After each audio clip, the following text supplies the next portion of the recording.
我们今天要测试这台车呢。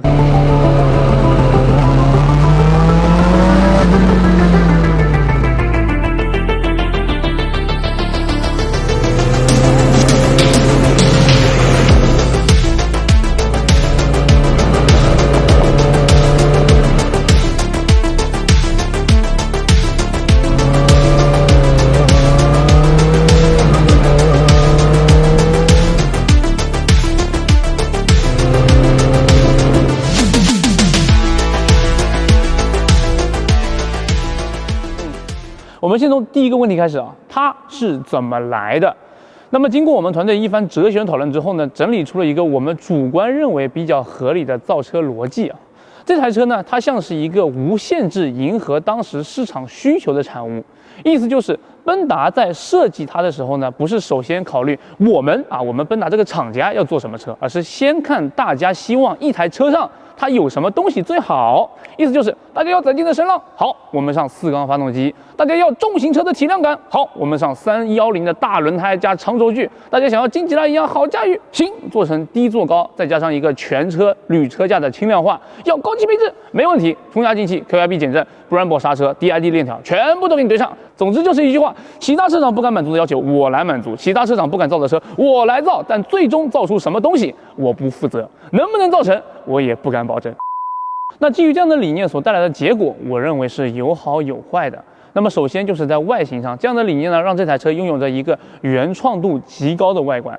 这台2.7版呢，除了发动机以外，周身上下像是铝制的车架、摇臂、油箱等等，你是找不到其他车的影子的啊。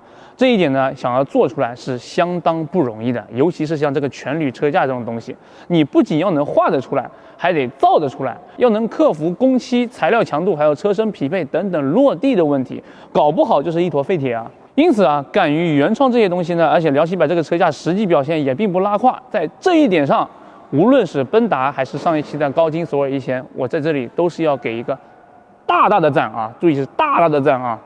OK， 那么说到原创造型呢，它这台车极宽的油箱和脸盆一样的大肥胎呢，让这台车在观感上其实是相当有意思的。其实其他车呢都是高高窄窄的，像是一块砖头，其实这台车呢，它像是一根棍子啊。其实它从后面看的时候呢，就显得非常的欢乐，像是骑着一头野猪一样，把大家都整笑了。其次呢，这台车的风格呢，它也是和目前主流巡航车是不一样的。它既不是什么科技风，也不是什么复古风，它是一种完全不属于现代社会的科幻风格啊。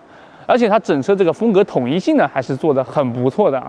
像车身上的一些小部件啊，像是飞机引擎一样的前脸、装甲条状的转向灯和这个细窄的主大灯，还有这个排气造型啊。这个排气造型呢，我觉得在这个车身上是有点不自然的。但是呢，你会发现其实都和这台车的主线风格是统一的。其实这一点呢，做的就要比上期高金要好一些。但是啊，这台车呢，在风格的营造上，它给了我一种极度张扬、毫不收敛的感觉。这一点所带来的问题呢，可能就是在接受度上的两极分化。意思就是说，这台车你会不会喜欢？要不就是非常喜欢，要不就是非常讨厌。这个东西要跟你的个人性格相关。对于我这种比较内向的人来讲的话，骑这个车简直就是社会性死亡。但是呢，本着要全方位体验的初衷，我还是骑着它去参加了各种摩托车集会，见了很多人，也跑了很多地方。最后发现啊，这台车呢，对于很多中年大叔来讲的话，是有绝对杀伤力的。我在加油啊、停车啊、路口等红灯的时候呢，等等场景下，那些感兴趣的大叔们啊，就像好奇宝宝一样，络绎不绝，不请自来。一点的5万多，多啊5万多，5万多，便宜的是哪里买的？啊？哪里有的买？哪里有的买？哪里有的买？而对于剩下那部分人来讲的话，其实这台车也能够保持超高的回头率啊，可以说论回头率这一点，它拥有绝对的统治力。单拎一个310的大宽胎出来，它就能让雷神停电，让大魔鬼投胎，让突破者车主直呼黯然失色。我的突破者在他面前也黯然失色。但是至于人们是为了什么而回头，是觉得真心好看呢，还是猎奇心理，我就不敢保证了啊。那他们这种无条件顺应市场的行为呢，其实还是带来了很多问题的。第一个，我认为就是交车工期方面的问题。这台车我说过了，要等很久。我们这个车主呢，原价提车的情况下，他是等了9个月。你正常车主呢，正常的车友啊，想要去店里买车去问，就是要等车排队；去催就是产能不足；去要就是得加价提车。总之，很难搞到手啊。那除了工期问题以外呢，其实他们这个理念，我感觉对于造车本身也是产生了挺大负担的。最明显就是我们凑近一点去看这一台车的细节啊，一些配置的时候呢，感觉整车明显有一种力有未逮，很多地方顾不过来的样子。那么首先呢，就是细节上，这台车呢，其实它的做工比起初代的进气来说，并没有明显的进步啊。而且糟糕的地方呢，甚至是有过之的。那么首先我们讲一下它做的还是不错的地方吧，就是漆水方面啊，它这个漆水呢明显要比以前要透亮一点啊，包括车身的外露金属件呢，其实大部分就是这台车的铝制车架部分啊，都用类似于 Line X 这种糙面涂料给装点起来了。那这样子修饰以后呢，做工的好坏我们就看不出来了，这就让整台车如果在不仔细去看的情况下，它不会显得那么廉价。你可真聪明啊！啊？你可真聪明。但如果你稍微细心一些，比如说看发动机这一块的话，它的表现呢只能用灾难来形容啊，像是发动机缸头边缘深浅不一的沟壑啊，还有刀片一样的毛病啊。注意，这里不是比喻，它是真的跟刀片一样会割伤你的手。看到这个毛病，我就想起出人命。拉手，这是真拉手，到处都是。马里亚纳海沟。哎，真的，它甚至不是圆的，而且大小也不一样。那这一些地方呢，已经不能用处理不好来形容了，这个就是完全没有处理。那么剩下的一些瑕疵啊，像是会随风飘荡的后视镜，过个坑就会叽叽嘎嘎响的换挡杆硬接触式的刹车限位螺丝等等等等等等，我就不展开说了。对于做工这一块有要求的车友呢，大家最好是去实地看看车。我呢是说不完了啊，因为我还要再讲一些其他类的问题。那么另外一个问题呢，就是这一台让我们等了2年半的辽700，在设计上依然有考虑不周、举棋不定的地方。比如说钥匙口啊，我觉得它可能是原本设计在龙头这个位置的，甚至连操作指示都已经刻上了，左旋又是什么是什么，右旋是什么。但是如果说钥匙真的放在这个地方的话，它就会在转向的时候会被直接卡断。所以呢，它就改成了一个 USB 口。紧接着它怎么做呢？就是在车架上打了个洞，做成一个新的钥匙孔。那我们且不论在车架上打孔它有没有隐患啊，在这个位置一旦倒车呢，其实钥匙也是一样会被直接折断在车里面。当然，可能是为了应对这个问题呢，它就增加了一个功能，钥匙向前旋的时候呢，就可以有钥匙的无钥匙启动啊。那严格来讲呢，这个地方的设计并不算是什么问题啊，但是无论是瑕疵也好，设计不到位也好，诸如此类的细节表现呢，就让这台车整体呈现出一种完成度不高的感觉。那除了以上那一些细节没做好呢，在配置上其实也能看到有一些力不从心的地方。当然前提啊是它的常规配置本身呢已经做得很不错了，这一点我要先表扬了啊，先表扬了再说。而我这里指的配置呢，并不是3大件这一些常规硬件，而是当时奔达在设计之初所答应的一些听上去就很屌的东西啊。在这里我也顺便把现在的配置单和当时的量产概念车的配置单拿出来，大家可以对比一下。那我现在呢主要是想挑2个出入比较大的配置来讲一下。那么第一个呢，就是这台车它号称做了全车轻量化，配上了全铝车身，整备质量只有235公斤。那虽然说一开始说它是215公斤，但是以它这么大的体型，就算是235公斤，再超个10公斤呢，这个重量其实也算是做得不错的。但是我们称出来这个整备质量呢，就不是那么好接受了啊。大家做好心理准备，你们觉得这一台车它的整备质量是多少公斤？深呼吸啊！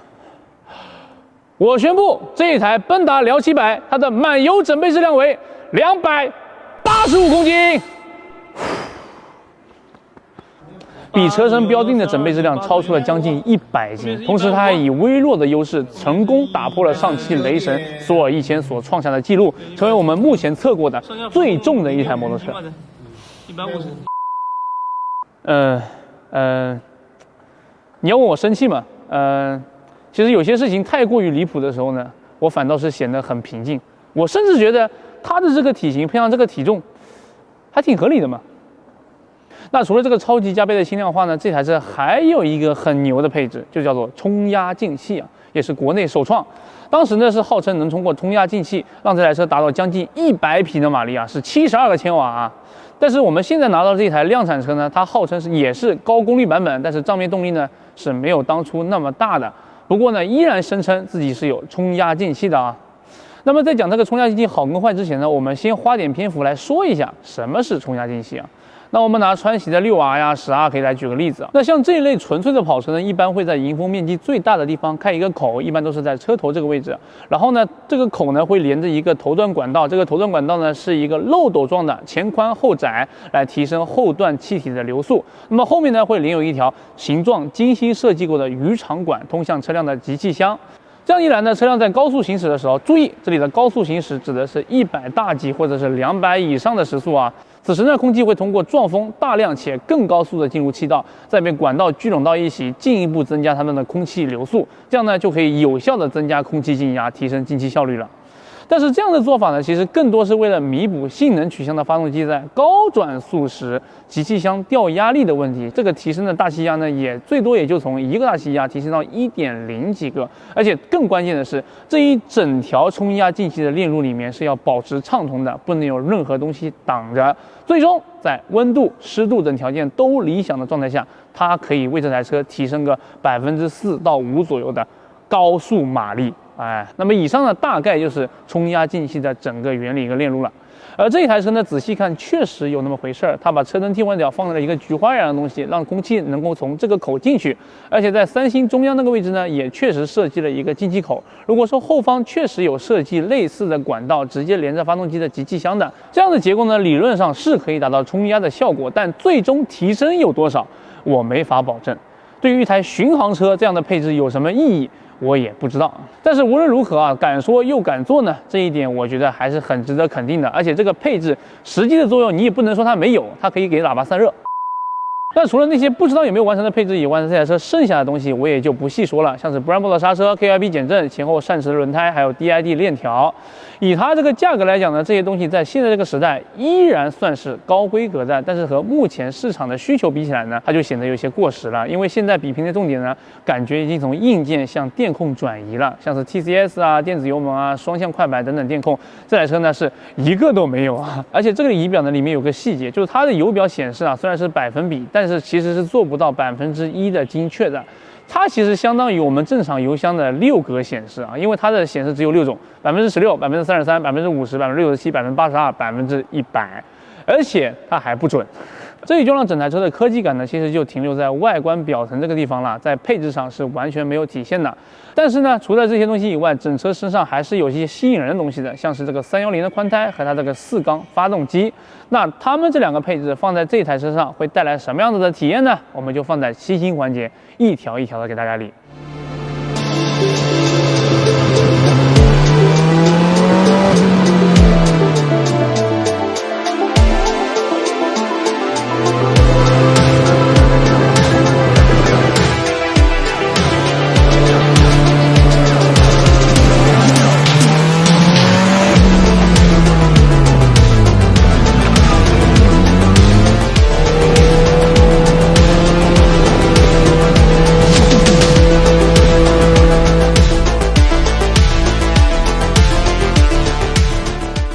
那么接下来呢，就让我们回答第2个问题：这台车能骑吗？那这个问题呢，听上去是有点过激的，但是我们想想，以我们正常骑车人的经验出发，310的轮胎，近600斤的体重，还有1.7米多的轴距啊，它要比雷神还要长了5.5厘米，这样的车能好骑吗？尤其是呆子看到这台车的轴距都要比它高1个头的时候，他当场就表示，这不是我能插手的局面啊。要知道他才刚刚骑完索尔1000，很膨胀啊。那在我们实际体验之后呢，这台辽700给我们的感受是能骑但不好骑。